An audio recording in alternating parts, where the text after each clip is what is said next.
virtual series yang akan berseri, membahas tentang keuangan, bagaimana cara kita mengatur uang dengan baik, kira-kira gitu ya. Yes. Uang sedikit juga perlu diatur dengan baik, apalagi kalau misalkan pendapatan kita banyak gitu. Betul. Nah, nanti akan berseri, nanti akan juga dengan teman-teman finansialku yang lain gitu, yang akan memandu para sahabat kata data, sahabat Ziki tadi untuk bagaimana membuat perencanaan yang baik.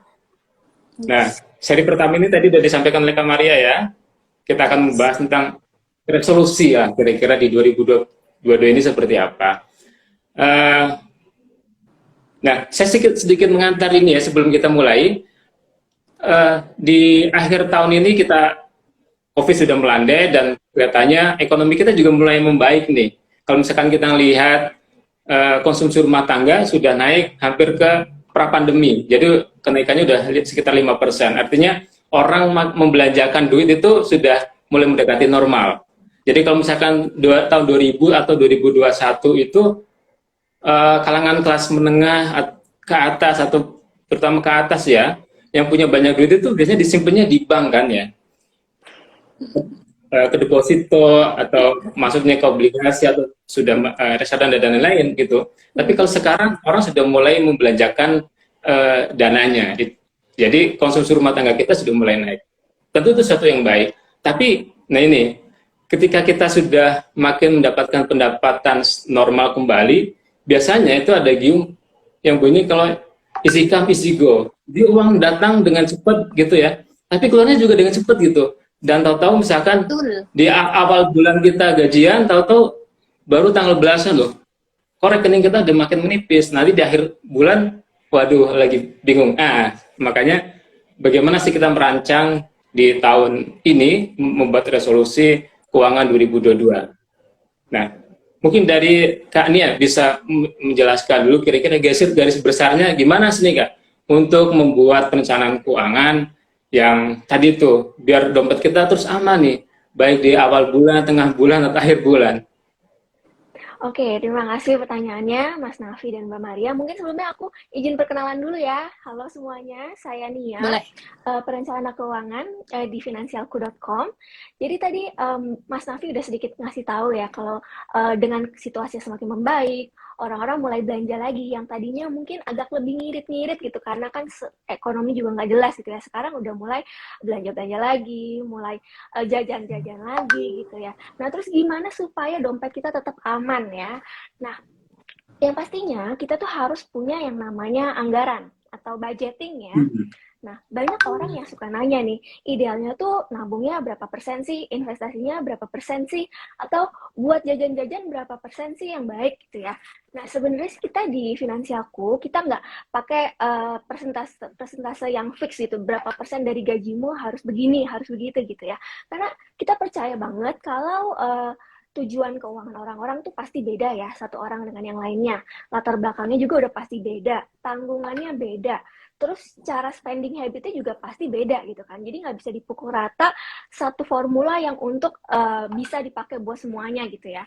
Nah, tapi kesimpulannya yang paling penting itu kita harus punya anggaran. Jadi anggaran pribadi gitu ya. Kenapa? Karena kalau nggak ada anggarannya, nggak ada perencanaannya, maka dengan kata lain kita udah nggak tahu tuh uangnya mau kemana aja. Uangnya lari kemana aja tuh nggak jelas tuh.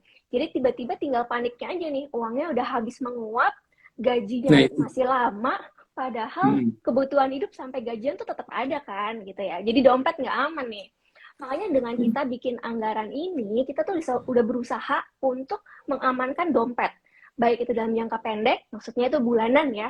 Jadi secara bulanan penghasilan itu nggak lebih dari pengeluaran bulanan, plus udah juga bisa nabung sama investasi buat kebutuhan-kebutuhan di masa depan. Karena kan kebutuhan itu nggak cuma jangka pendek aja ya, ada jangka menengah, ada jangka panjang juga gitu ya. Nah, terus tadi kembali lagi ke porsi-porsi ideal ya. Kalau mau ngomongin porsi ideal nabung sama porsi ideal investasi nih, pastinya untuk seseorang yang misalnya katakanlah seorang yang single tapi lagi mempersiapkan dana pernikahan tahun depan gitu ya. Dengan temannya yang seseorang yang single juga, tapi lagi nyiapin dana buat mau beli motor 6 bulan kemudian. tentunya porsi nabung sama porsi investasi mereka per bulan itu beda ya, karena secara total jumlahnya aja beda ya. Satu nikah, satu buat motor. Dan deadline-nya juga beda ya. Yang satu tahun depan nikah, yang satu lagi 6 bulan kemudian baru mau beli motornya. Nah, otomatis tabungan porsi yang mereka pakai buat nabung, buat investasi dari kedua orang ini juga beda gitu. Misalnya yang satu X% gajinya, yang satu mungkin Y% gajinya gitu ya. Yang penting buat teman-teman ingat selalu adalah teman-teman harus tahu dulu tujuan keuangannya apa, berapa, dan kapan mau mencapainya. Nah, dari situ baru ditarik mundur kira-kira harus nabung berapa sih per bulannya biar tujuannya ini bisa tercapai. Nah, terus waktu bikin anggaran, pasti nggak jauh-jauh dari yang namanya cicilan utang ya, karena kan memang utang itu sebaiknya dihindari, tapi kadang hidup kan ada macam-macam ya, jadi kadang nggak mau harus terkena utang gitu, harus ambil utang gitu. Nah, untuk teman-teman supaya dompetnya aman terjaga selalu, usahain deh kalau cicilan utang itu per bulannya jangan sampai deh lebih dari 35% dari penghasilan bulanan teman-teman. Nah, kalau mau lebih konservatif, misalnya katakanlah di 30% aja gitu. Nah, itu justru lebih baik, karena kan berarti 30% dari gajimu misalnya untuk cicilan utang, sisanya bisa ada ruang lebih untuk nabung, untuk investasi, untuk biaya hidup gitu kan. Seperti itu. Itu sih kalau dari aku. Oke. Nah, mungkin tadi kan menarik ya, berarti kita harus ada tujuan finansialnya dulu gitu. Betul. Kalau untuk yang mungkin rencana menikah gitu kan. Nah, mungkin kalau untuk sahabat Ziggy di sini mungkin yang mau masuk kuliah gitu kan. Nah, terus yang menarik juga nih Kania, karena belum lama ini kan Ziggy meluncurkan hasil survei bersama Kata Data Insight Center, dan ini ada fun fact yang menarik di mana ternyata anak-anak generasi Z ya itu belum banyak yang mencatat pengeluaran ini nih. Benar. Yang tadi kita bahas di anggarannya. Jadi sebanyak 31,6% gitu. Mereka tidak pernah membuat catatan pengeluaran secara rinci untuk Gen Z. Dan untuk milenial itu sebanyak 25,1%. Jadi lebih sedikit ya yang belum mencatat dibandingkan Gen Z. Makanya disinilah kita ingin nanya-nanya lebih lanjut ya, untuk jadi sahabat Ziggy dan sahabat Kata Data juga harus tahu nih pentingnya apa sih untuk mencatat anggaran keuangan ini gitu. Oke, nah ini thank you banget nih buat insight-nya dari Ziggy dan Kata Data. Itu juga benar-benar bikin apa ya, bikin kita melek ya. Kalau ternyata umuran-umuran kita tuh banyak yang nggak nyatet keuangan, nggak nyatet pengeluaran. Nah, ternyata semoga sih setelah IG Live ini teman-teman juga sadar ya kenapa kita harus catat keuangan ya. Jadi kalau secara perencanaan keuangan, ini catatan keuangan ini aku bagi jadi dua. Yang pertama mencatat pengeluaran dulu ya. Catat pengeluaran maksudnya pengeluaran per bulan gitu ya. Yang kedua, ini mencatat keuangan secara keseluruhan. Jadi kayak bikin laporan keuangan pribadi gitu. Jadi bukan perusahaan aja nih yang butuh laporan keuangan, tapi pribadi juga perlu loh sebenarnya. Nah, mungkin untuk yang skala kecilnya dulu adalah catat pengeluaran bulanan ya. Nah, kenapa sih kita harus bikin catatan pengeluaran bulanan? Harus karena yang pertama tujuannya itu bikin anggaran yang realistis. Ya, supaya kita punya anggaran yang realistis. Gimana? Tadi kan aku sempat bahas ya, pentingnya punya anggaran di awal bulan gitu ya.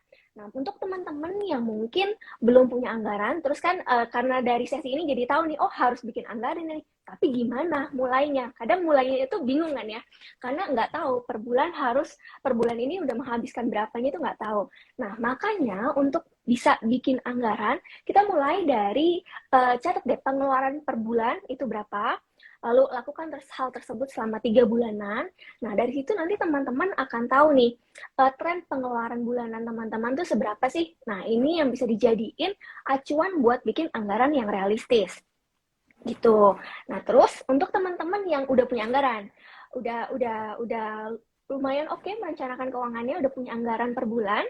Nah, terus masih bingung nih, perlu nggak sih catat pengeluaran gitu. Nah, aku pun masih bilang perlu banget. Perlu untuk tetap bikin catatan pengeluaran. Kenapa? Karena anggaran ini kan sifatnya perencanaan ya, jadi masih planning gitu ya. Dan perencanaan ini kalaupun berencana ini kalau misalnya catatan pengeluarannya ini realisasinya ini nggak dicatat, tentunya nggak tahu kita apakah kita realisasinya pembelanjaan kita ini sesuai dengan perencanaan atau enggak. Bisa jadi kita malah over budget gitu ya.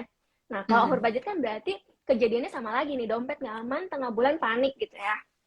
Nah, makanya untuk itu perlu yang namanya catatan pengeluaran, sambil dicatat, sambil dilihat juga anggaran di awal bulan. Jadi sambil dibandingin gitu, di cross check gitu. Sekarang minggu pertama gimana sih statusnya, masih aman nggak nih dari anggaran? Terus minggu kedua gimana, minggu ketiga gimana? Nah, dari situ teman-teman akan jadi tahu nih, oh mungkin bulan depan kalau bikin anggaran kayaknya ada pos.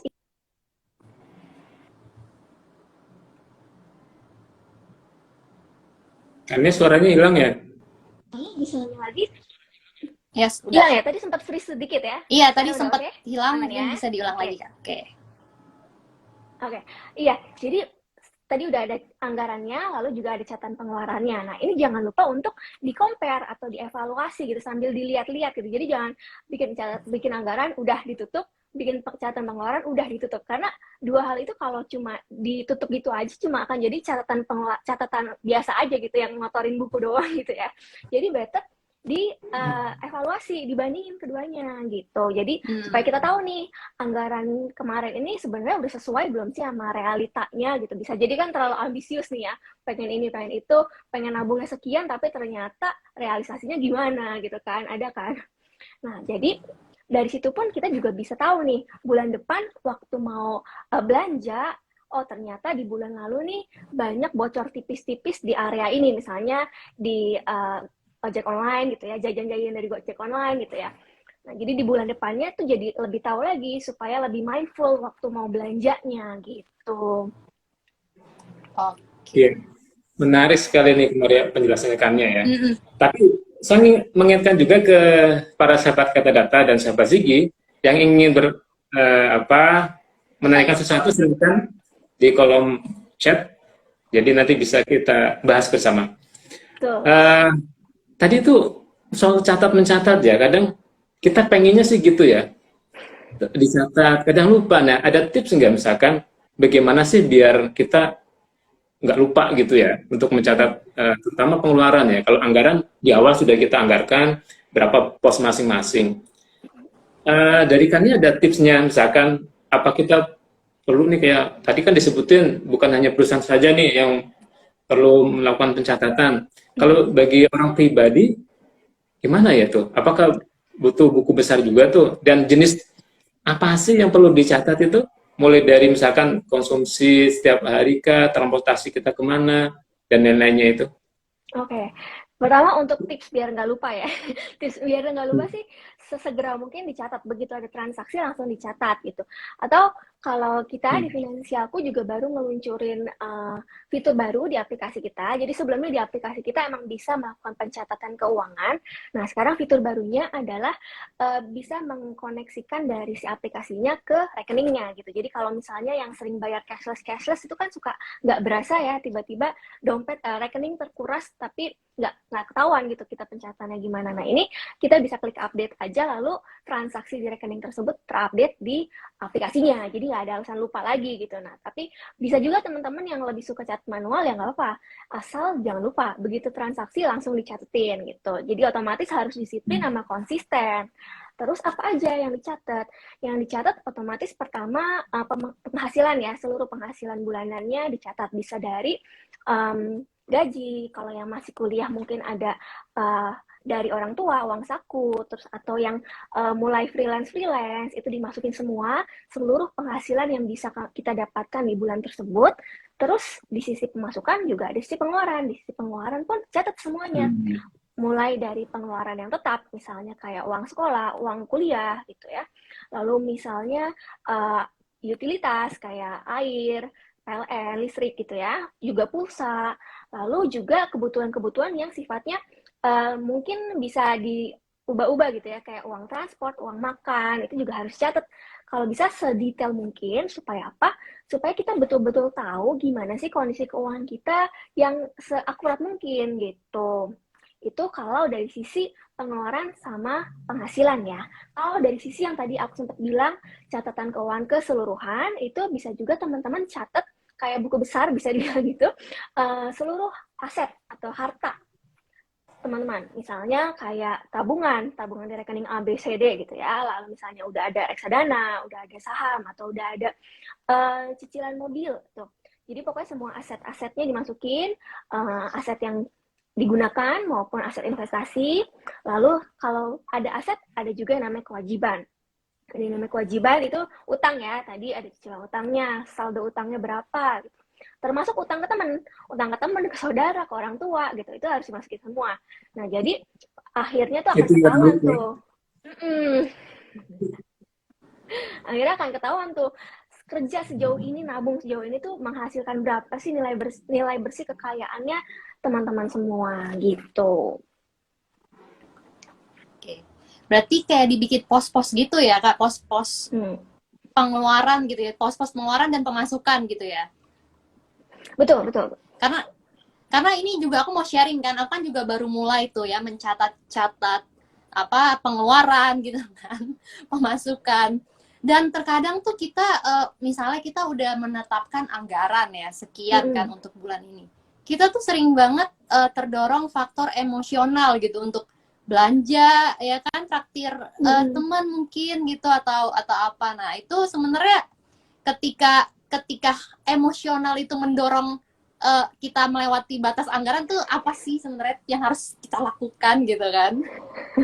Yang harus dilakukan adalah menguatkan diri tentunya. Menguatkan diri dan mental ya. Menguatkan diri dan mental. Tapi gimana caranya supaya bisa kuat ya? Jadi kalau tadi kan suka mentraktir, jadi mencari teman yang lebih suka mentraktir. Oh ya benar cari teman yang lebih suka traktir, benar. Ya, tapi mungkin gimana caranya supaya bisa menguatkan diri gitu ya? Yes. Nah, karena memang godaan tuh makin lama makin gampang ya datangnya, apalagi dengan gampangnya transaksi cashless gitu kan. Nah, ada promo, itu dia. ada promo, ada diskon, tinggal klik doang langsung kebeli gitu ya. Jadi udah gampang banget ya buat bocornya. Nah, tapi gimana supaya kita tetap bisa sesuai target, nabung sesuai anggarannya berapa, investasi sesuai anggarannya berapa. Nah, caranya adalah kita harus mengkondisikan diri. Kondisikan diri supaya kita mau nggak mau nabung di awal bulan atau pas gajian gitu. Oh, oke. Jadi nabung itu bukan disisakan di akhir bulan atau waktu pas sebelum gajian berikutnya gitu. Karena seringkali nggak sisa kan, udah sisa aja syukur gitu ya. Tapi seringkali banyak kan nggak sisanya, makanya harus ditukar deh. Siklus nabungnya itu di awal. Jadi begitu gajian, begitu penghasilan masuk, langsung porsi yang mau ditabungkan, porsi yang mau diinvestasikan, harus langsung diamankan. Antara di rekening terpisah, atau misalnya mau manfaatin ada auto debit gitu. Nah, itu silakan banget tuh. Ya, jadi nggak lagi-lagi tuh kayak misalnya nggak bisa nabung karena nggak ada sisa gitu. Oke. Menarik ya. Tadi kan soal menabung tuh harusnya di awal gitu kan ya, Kak. Dan ini ada dari hasil survei KIC dan Ziggy, ini juga aku berkaitan ya soalnya. Ternyata Gen Z itu dia lebih jarang alokasi khusus tabungan gitu. 56,6% jarang dan tak pernah mengalokasikan dana menabung dari awal. Jadi benar tuh tadi yang kata Kania kan harusnya di awal ya.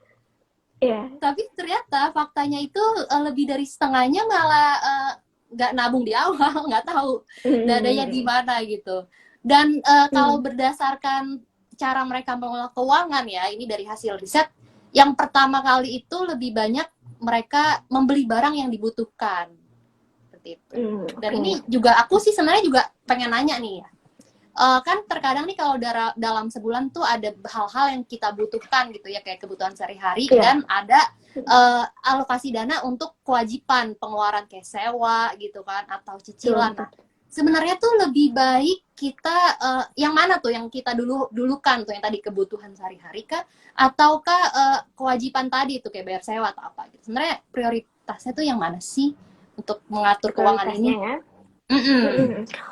Nah, itu kan berarti waktu kita bikin anggaran ya. Waktu kita bikin anggaran, kita udah rencanain dulu nih prioritasnya. Jadi supaya waktu gajinya datang, penghasilan datang, kita udah tahu nih uangnya tinggal dilariin kemana gitu ya, ke pos-pos kemana gitu ya. Nah, waktu bikin prioritasnya, pertama nabung sama investasi ini harus deh diprioritaskan. Mungkin yang pertama ya kewajiban-kewajiban kayak pajak gitu ya kan. Kalau dari kantor kan mungkin udah dipotong langsung ya. Atau yang ada kewajiban berdonasi gitu ya, itu bisa diduluin. Lalu dari situ kewajiban yang sifatnya misalnya mutlak harus ada gitu. Nggak ngapa-ngapain pun harus dibayar. Misalnya ya uang sewa rumah, uang kontrakan rumah gitu ya, cicilan gitu. Cicilan utang gitu ya, itu kan harus dibayar ya, kalau nggak dibayar nanti barangnya diambil gitu ya. Itu cicilan itu harus dibayar. Lalu juga yang namanya nabungnya itu, nabung sama investasinya juga harus diprioritaskan. Baru dari situ ada lagi kewajiban misalnya bayar premi asuransi, bayar iuran BPJS. Nah, baru sisanya adalah kebutuhan sehari-hari yang sifatnya bisa di-adjust, bisa diatur. Misalnya makan, transport gitu. Itu kan sebenarnya masih bisa ya, masih ada alternatifnya gitu. Misalnya biasanya uang transportnya itu naik mobil setiap hari. Nah, mungkin kalau misalnya ada kebutuhan buat nabung lebih, buat investasi lebih gitu ya. Jadi mau nggak mau harus cari cara supaya menekan uang transportnya misalnya ya. Atau misalnya uang makannya gitu harus di-adjust lagi. Yang biasanya mungkin jajan setiap hari, nah sekarang mungkin harus di-adjust lagi nih. Biar bisa nabung lebih banyak, invest lebih banyak, maka ya harus coba bawa bekal deh mulai dari 3 hari dari 5 hari kerja misalnya, nanti bisa di-adjust gitu. Jadi pertama sih yang penting itu dari kewajiban, nabung sama investasinya diprioritasin, baru deh yang bisa diatur-atur lagi ya belakangan itu kayak kebutuhan makan, terus juga hangoutnya, belum self reward sama healingnya gitu ya. Iya itu penting ya, jadi yang kewajiban kita di depan gitu, walaupun kadang begitu kita menekan kewajiban banyak yang curhat juga tuh di awal bulan aja begitu terima gajian langsung nangis, aduh langsung kepotong banyak. Nah tapi tadi itu tips untuk biar kita tidak lupa tadi itu berarti menekan kewajiban itu salah satunya kalau auto debit itu dianjurkan ya.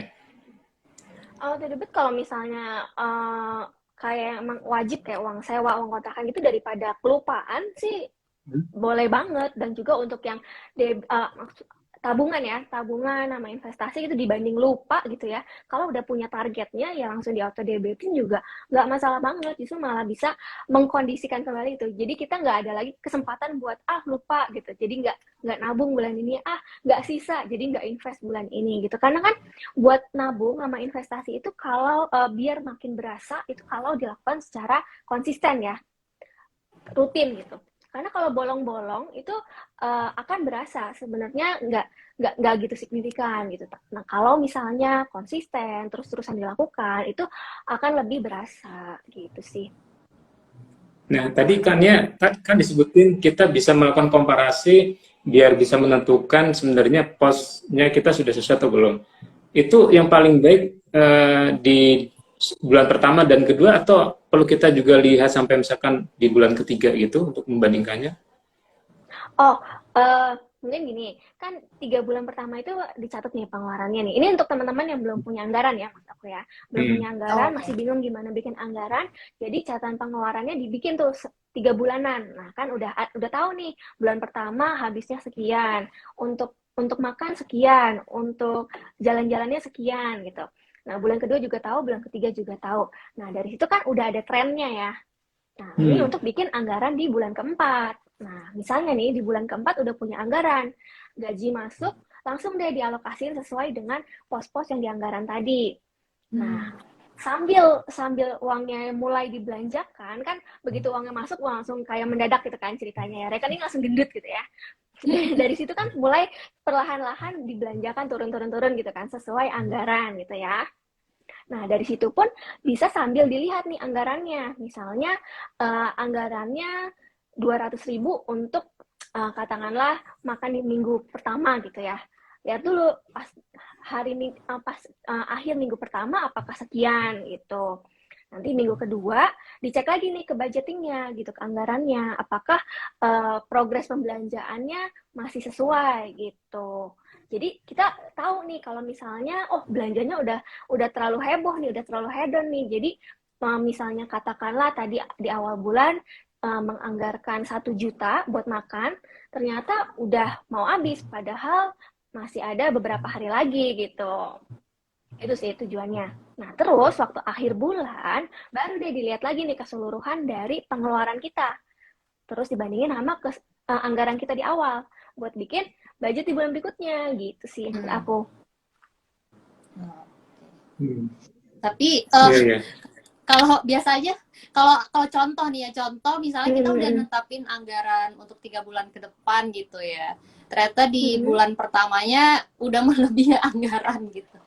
Itu bisa nggak ya di bulan selanjutnya, apa kita kurangin aja, udah kita nggak usah makan ke mana keluar gitu. Itu kalau kayak gitu sebenarnya bijak gak sih? Gini, mendingan sih bikin anggaran tuh tiap bulan dibikin ya. Tiap bulan tuh udah punya anggarannya. Tiap bulan udah punya anggarannya. Terus kan misalnya nih, katakannya sekarang bulan Januari ya, berarti udah bikin anggarannya tuh di Desember nih, sebelum gajian gitu. Dan gitu, better sih punya anggaran sebelum gajian ya. Jadi begitu gajian tuh udah nggak heboh seneng duluan terus euforia belanja-belanja gitu, enggak, tapi udah tahu nih plannya mau kemana uangnya gitu. Jadi udah punya anggaran dulu sebelum gajian, begitu gajian kan udah ada anggarannya, jadi langsung dilariin deh uangnya ke sesuai pos-pos tersebut. Kayak gitu. Berarti anggarannya per bulan aja ya, nggak usah langsung 3 bulan atau 6 bulan? Oh, per bulan aja, oke. Per bulan aja. Atau ada juga teman-teman yang punya anggaran tahunan. Jadi selain anggaran bulanan, punya anggaran tahunan. Anggaran tahunan ini maksudnya apa? Kayak misalnya aktivitas-aktivitas tahunan yang lumayan makan biaya, misalnya pulang kampung, mudik, lebaran gitu ya. Atau kalau yang teman-temannya udah lagi masanya nikahan gitu ya, kadang bisa tiap minggu kondangan gitu ya. Itu kan butuh budget juga kan. Benar. Bulan nikah ya. Itu butuh budget bulan juga sama kan. itu biasanya banyak. Iya, musim hujan. Ada juga teman-teman yang bikin budget buat tahunan. Itu pun bagus sih, justru kita jadi tahu ya dalam tahunan itu kita butuh berapa dan bisa disiapin. Jadi misalnya dicicil gitu tiap bulan, sisihin sekian buat nanti anggaran tahunan nih gitu. Biar nanti waktu mudik, giliran udah waktu mudik udah harus mengeluarkan pengeluaran sekian, udah ada uangnya gitu, karena udah disiapkan di bulan-bulan sebelumnya gitu. Oke. Ya, Kak Nia, saya pengen tanya ini soal tadi ya, kita ngomongin soal dananya misalkan. Katakanlah kita pendapatan dari sisi UMR ya, UMP gitu. Jakarta itu sekarang sekitar berapa UMP-nya ya? 4,4 ya. Nah, untuk hidup di sebuah kota metropolitan, kira-kira tadi tuh ya, kita bikin simulasi tuh kan ya. Berapa sih sebenarnya apa yang dibutuhkan untuk living gitu, tempat tinggal, kemudian ada ya makan, misalkan dia belum nikah gitu ya, kemudian untuk yang lain-lainnya itu. Nah, untuk menentukan bahwa perencanaannya itu sudah benar lah kira-kira gitu, antara tadi tuh porsi-porsinya itu, kan tadi di awal juga sudah disebutkan berbeda sebenarnya kebutuhan setiap orang. Seandainya gitu ya, belum ada kebutuhan jangka panjang atau misalkan belum ada kebutuhan jangka panjang, proporsinya itu misalkan dari 4,4 dengan hidup di kota metropolitan, untuk yang bisa ditabung dan atau invest itu, cara menghitungnya gimana tuh? Nah, untuk itu mungkin nih orang-orang kadang suka ngiranya nggak punya kebutuhan jangka panjang nih, tapi sebenarnya ada satu PR yang semua orang harus punya nih di tingkat penghasilan berapapun.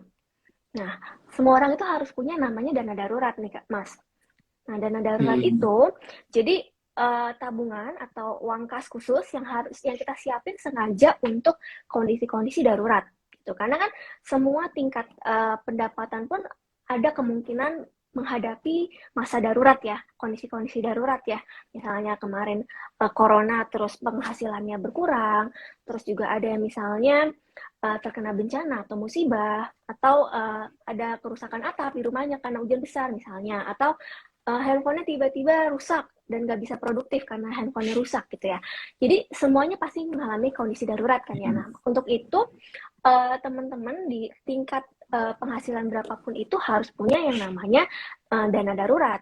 Nah, dana darurat ini gimana mempersiapkannya? Bisa dihitung dari pertama dari penghasilannya atau dari dari pengeluarannya. Nah, coba kita hitung dari pengeluarannya dulu ya. Misalnya pengeluarannya itu katakanlah di 4 juta dan dia single, beliau ini single, berarti setidaknya harus punya dana daruratnya itu 4 juta tadi dikali 6, yaitu di 24 juta. Gitu. Nah, lalu kalau misalnya udah menikah tapi belum punya tanggungan, ya minimal disiapkan 4 kali 9 kali, 4 juta tadi pengeluarannya dikali 9 kali atau 9 bulan dari biaya pengeluarannya ini. Jadi 36 Dan itu gitu. mesti dikumpulkan dalam waktu berapa lama? Dikumpulkannya sih sebenarnya sih nggak ada patokan striknya ya harus berapa lama. Cuma kan tentu aja kondisi darurat itu balik lagi nggak tahu kapan datangnya. Jadi ya tentu aja sebisa mungkin sih secepat mungkin dipenuhi gitu targetnya supaya bisa move on lanjut ke target-target keuangan yang lain gitu. Artinya dana ini masuknya ke pos ke semacam escrow account gitu ya, nggak boleh diapa-apain gitu. Escrow account bisa bilang gitu ya Mas. Tadi aku baru bilangnya yang single belum nikah sama yang belum yang ada tanggungan belum ya, yang ada tanggungan misalnya udah punya anak atau menanggung orang tua itu di 12 bulan ya. Supaya tujuannya sih supaya aman, supaya dompet aman selalu gitu, nggak cuma secara jangka pendek bulanan, tapi kalau misalnya ada kondisi darurat, setidaknya bisa punya waktu katakanlah 6 bulan, 9 bulan, atau 12 bulan untuk mikir cari tambahan penghasilan atau pengganti penghasilan yang sempat macet gitu. Nah, terus tadi ditaruh di mana kalau pertanyaan Mas Nafi, itu bisa tentunya harus dipisahin dari rekening harian ya, jadi supaya nggak gampang kepake, nggak gampang hilaf kepake gitu ya. Jadi harus dipisahin di rekening terpisah, atau bisa juga dibagi-bagi, misalnya separuh di rekening terpisah, separuh lagi di Logam Mulia, atau separuh lagi di reksadana pasar uang gitu. Ada beberapa instrumen yang bisa dipakai untuk dana darurat ya. Oke. Biar tergoda gitu untuk pakainya ya. Ya, nanti kalau kepake terus Gitu. sama aja Kalau bohong banyak ya. promo itu tadi kemarin ya kan, apalagi ada promo-promo tiba-tiba bye-bye gitu. Nah, bener banget. Makanya tadi menarik ya, berarti kan kita semua tuh terlepas dari berapapun penghasilannya harus punya dana darurat ya.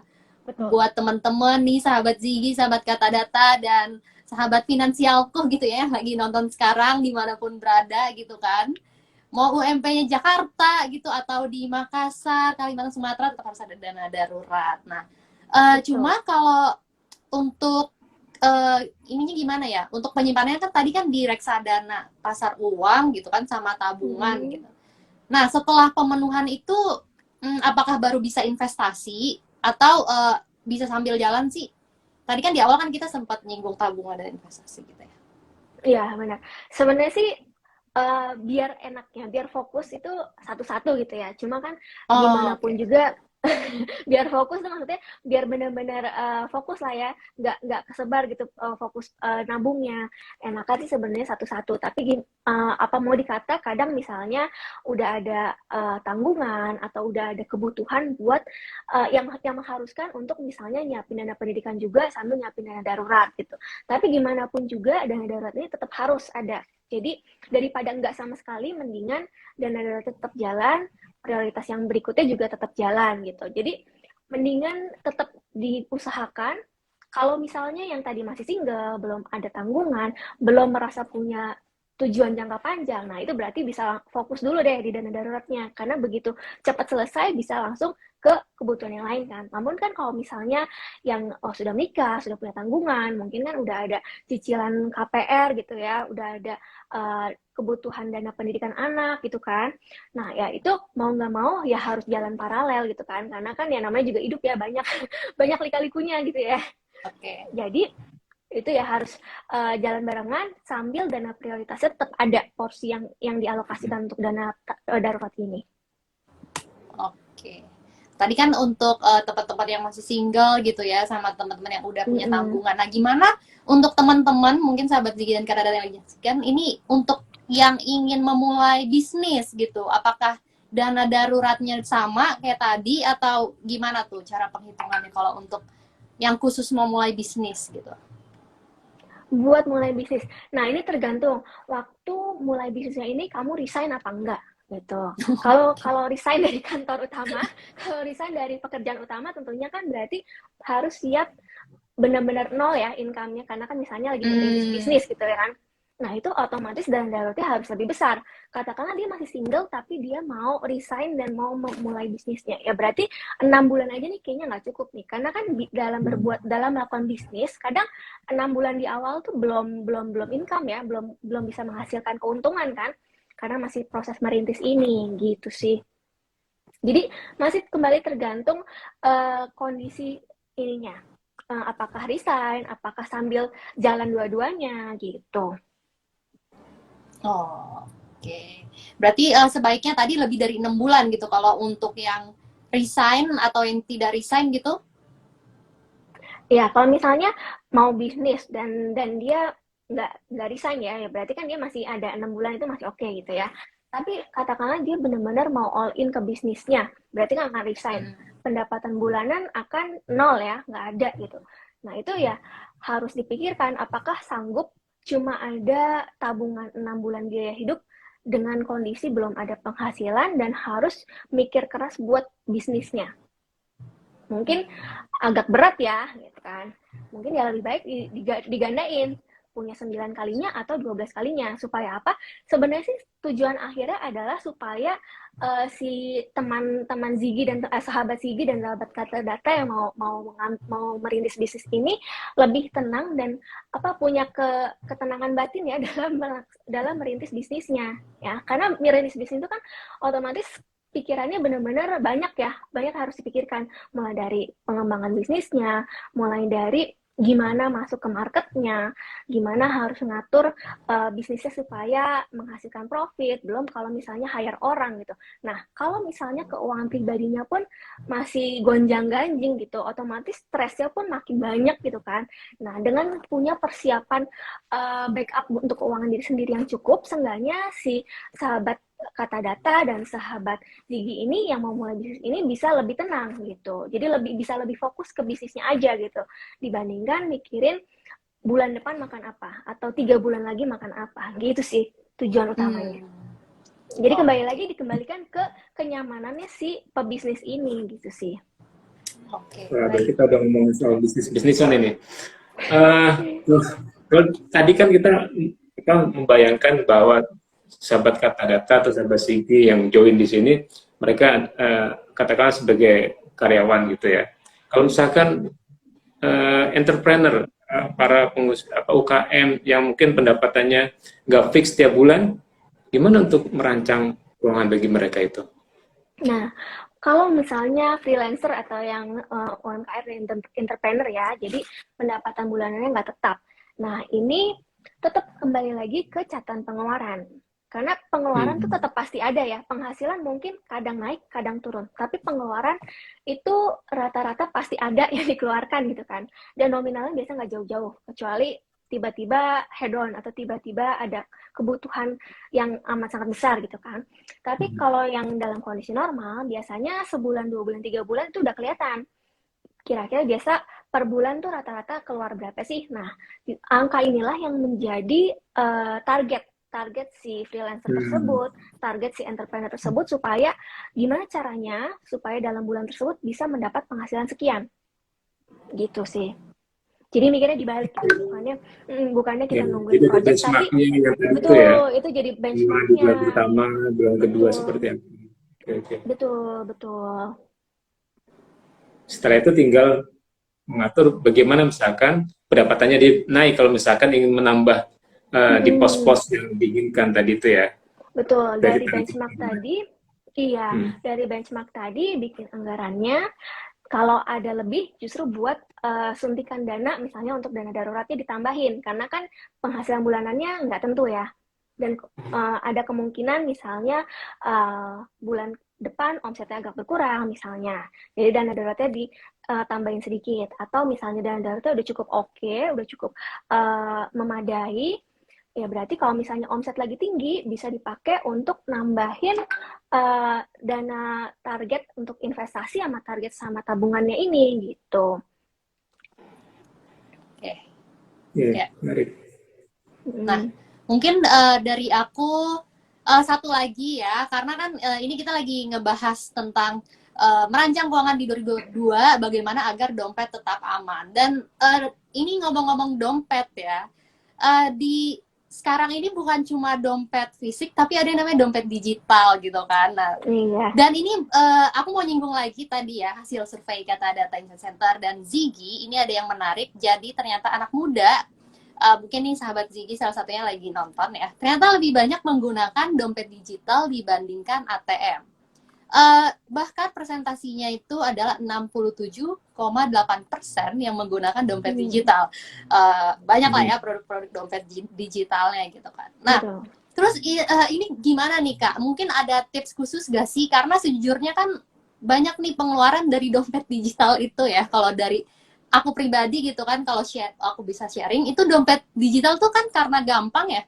Tinggal ngisi-ngisinya juga bisa connect m-banking gitu kan. Nah, gimana nih supaya ngaturnya sih dompet digital ini supaya bikin kita tuh nggak pengeluaran kita nggak habis gitu untuk ngisi dompet digital itu. Oke. Sebenarnya dengan adanya dompet digital ini bisa menguntungkan juga membahayakan ya, menjebloskan. Tentunya menguntungkannya tuh gimana? Kalau orang dulu mungkin eranya orang tua kita, buat bikin catatan pengeluaran mereka harus ngumpulin bondnya sampai kertas tebel gitu ya, terus catetin satu-satu. Malam-malam mungkin mama zaman dulu tuh nyatetin di buku gitu ya. Tapi sekarang dengan adanya dompet digital justru gampang, semuanya udah ada tracknya gitu kan. Tinggal lihat historinya udah kelihatan tuh, yang banyak dipesan apa sih, yang sering bocor di mana sih gitu kan. Nah, itu bisa dimanfaatin waktu kita bikin catatan pengeluaran atau waktu mau bikin anggaran. Nah, tapi di sisi lain dengan gampangnya segala cashless ini tiba-tiba dompet terkuras gitu ya. Balik lagi sih harus disiplinkan yang tadi, dikondisikan gitu. Jadi benar-benar di waktu bikin anggaran di awal bulan atau sebelum mendapat penghasilan ini harus tahu dulu target porsi nabung sama porsi investasinya berapa, lalu dari situ bisa dipecah nih, misalnya untuk dompet digital ini untuk kebutuhan apa, transport, atau di dompet digital ini sekian nominal aja untuk pos apa gitu, untuk misalnya jajan dikit-dikit boleh gitu ya, atau misalnya bisa juga dibatasin kayak di dompet digital ini harus ada nominalnya sekian gitu, atau nggak boleh top up gitu. Kayak gitu juga bisa membantu teman-teman dalam mengelola keuangan gitu. Dan balik lagi sih harus disiplin sama konsisten ya. Karena gimana pun juga, secerewet apapun perencana keuangannya, kalau misalnya si kliennya atau dari kitanya sendiri itu belum niatin buat nabung sama investasi, itu gimana pun juga pasti ada aja celahnya gitu ya. Nah, oleh karena itu penting banget buat teman-teman itu tahu kenapa sih teman-teman harus nabung, kenapa teman-teman harus investasi gitu. Dan apa gitu yang mau ditargetin, apa yang mau dituju gitu. Tabungannya buat apa, investasinya buat apa. Nah, selain itu teman-teman juga harus tahu nih, selain buat apanya, tapi berapanya. Kadang yang kita nggak tahu adalah berapanya. Kadang cuma benar-benar ada wacana pengen beli rumah gitu, tapi nggak tahu rumahnya berapa puluh juta, berapa ratus juta gitu ya. Jadi otomatis itu cuma jadi wacana. Nah, makanya kita harus benar-benar tahu nominalnya berapa dan kapan mau belinya. Nah, dari situ kan biasanya jadi ada shock terapi gitu, jadi tahu, ya ampun ternyata untuk membeli hal tersebut, untuk mencapai tujuan keuangan tersebut, butuh nominal sekian. Nah, dengan tahu nominalnya ini, kadang kita jadi tahu nih, jadi lebih tahu diri, lebih aware gitu. Kalau akan ada kebutuhan-kebutuhan di masa mendatang. Jadi sekarang belanjanya ya harus lebih dikontrol gitu ya. Harus mulai nabung, harus mulai investasi. Karena kalau enggak ya nggak akan kesampaian gitu. Nah, oke. Menarik ya, berarti harus mulai nabung, mulai investasi gitu ya, sahabat Ziggy, sahabat Kata Data yang nonton. Tapi ini dari tadi nih aku dapat insight yang menarik gitu ya dari Kania selaku financial planner dari Finansialku. Tapi ini sayangnya ya Kak, kalau dari hasil survei itu ternyata 87,9% responden itu mengaku nggak membutuhkan jasa penasihat keuangan pada kenyataannya itu. Padahal ini yang kayak kita ngobrolin gini nih, insight-insightnya menarik banget gitu kan. Nah, iya. Dan satu lagi ya, tadi kan soal nabung, soal investasi gitu ya. Terus sebenarnya seberapa penting sih kita tuh konsultasi ya dalam membuat perencanaan keuangan gini? Itu sebenarnya seberapa penting sih untuk menabung dan investasi tadi? Untuk berkonsultasi dengan financial planner gitu? Oke, seberapa penting konsultasi ke Ternyata financial banyak planner? ya yang nggak aware gitu. Iya Mas, Biasanya banyak yang nggak aware betapa pentingnya nih untuk melek nabung, investasi, mengatur keuangan gitu. Padahal di responden itu salah satunya termasuk yang ini ya, yang sudah mencoba mengalokasikan dana untuk investasi, untuk tabungan, tapi mereka ya mungkin by perasaan saja sih kalau mengalokasikan dana-dana tersebut itu. Oke. Iya, itu agak sedih sih, tapi ya emang wajarnya mungkin agak wajar karena kenapa? Bisa dibilang literasi keuangan di Indonesia belum begitu tinggi pertama ya. Jadi dan banyak juga orang-orang yang nggak aware mengenai profesi perencana keuangan sebenarnya. Jadi bisa jadi karena hal itu mereka merasa belum perlu. Nah, tapi penting apa nggak penting? Sebenarnya penting, terutama untuk teman-teman yang misalnya belum punya pengalaman sama pengetahuan mengenai keuangan, juga belum punya pengalaman dan pengetahuan mengenai investasi, dan mau belajar tapi nggak ada waktunya, nggak ada waktu riset-riset, nggak ada waktu buat belajar mengenai produk keuangan yang ada, itu nggak ada waktunya. Atau benar-benar teman-teman yang bingung harus mulai dari mana, bingung ngerencanain keuangannya gitu ya. Nah, untuk mereka-mereka itu perencana keuangan bisa membantu teman-teman tersebut. Ada juga sih teman-teman klien finansialku yang sebenarnya udah cukup tahu mengenai produk investasi, udah cukup tahu juga mengenai rencana keuangan mereka, tapi beliau-beliau ini ngerasa butuh perencana keuangan karena apa? Karena mereka butuh pihak ketiga yang tahu kondisi keuangan pribadi mereka tanpa menjudge ya, karena kan kita bukan ada hubungan darah atau hubungan apa gitu, atau teman gitu, jadi kan nggak ngejudge gitu ya. Jadi pihak ketiga yang objektif dan tahu kondisi keuangannya, yang bisa diajak konsultasi atau diskusi lah seenggaknya, tukar pikiran gitu. Nah, karena apa? Karena tadi kayak Kak Maria udah sempat sebut ya, kalau ngomongin uang itu lekat dengan emosional ya, emosi ya. Jadi kadang kalau masalah seorang ini punya masalah keuangan, dipendam sendiri aja, kadang banyak kali faktor emosi yang bikin nggak bisa berpikir secara jernih gitu ya, secara rasional gitu. Nah, disitulah butuh pihak ketiga yang objektif yang bisa bantuin ngasih alternatif. Ini loh, kamu bisa begini kalau begini gitu. Atau kamu bisa mendapatkan jalan yang lain kalau misalnya kamu mencoba begini gitu. Nah, disitulah peran perencana keuangan muncul gitu. Jadi ini semacam medical check up, kalau ke dokter kita cek kesehatan kita, tapi ini medical check up untuk keuangan kita gitu ya. Benar banget. Bahkan di finansialku juga kita ada yang namanya financial check up. Jadi benar-benar kayak medical check up gitu. Buat tahu seberapa sehat sih kondisi keuangan sahabat Ziggy sama sahabat Kata Data, apakah harus dibenerin dan apa yang harus dibenerin gitu. Apa yang harus dibenerin dulu supaya nanti baru bisa investasi gitu. Karena kan kalau misalnya belum sehat tiba-tiba investasi, nanti takutnya malah boncos ya, bukannya cuan malah boncos gitu. Iya. Menarik ini Kak Maria, bisa dikulik-kulik lagi nanti di edisi selanjutnya ya. Iya, benar banget. Ngomong-ngomong edisi selanjutnya, kita ini kan episode pertama ya, Mas Nafi ya, kan ya, bersama Kata Data dan Finansialku. Di Jumat depan kita akan ada episode kedua di jam 4 sore juga, sama kayak sekarang. Topiknya kita akan membaca tren investasi di kalangan milenial dan Gen Z. Nah, berarti seru banget. Iya nih, ini kayak bakal lebih ini ya, lebih spesifik juga nih investasi dan sekarang kan trennya investasi juga naik nih selama pandemi gitu ya. Jadi betul. Stay tune sahabat Ziggy, Kata Data dan Finansialku di episode kedua nanti hari Jumat jam 4 sore. Oke. Nah, iya. Ini waktu juga sudah hampir sejam ya, kita nggak terasa ngobrol-ngobrol nih, kamu ya. Iya, benar banget. Ini jujur aku di sini nih layarnya dari tadi naik-naik mulu ya, karena banyak yang join masuk gitu kan. keluar lagi. Dan ini tadi ada sebenarnya aku tadi sempat ada dapat pertanyaan. Nah, mungkin ini untuk summary juga ya kali ya dari IG Live kita hari ini membahas merancang keuangan di 2022, bagaimana agar dompet tetap aman. Dari Nazil Ilham ya. Ini dia make sure nih. Jadi urutannya pertama dana darurat, kedua tabungan, ketiga pos pengeluaran, terus kalau masih ada sisa suntik ke urutan awal. Gitu ya? Apa salah kata dia tadi?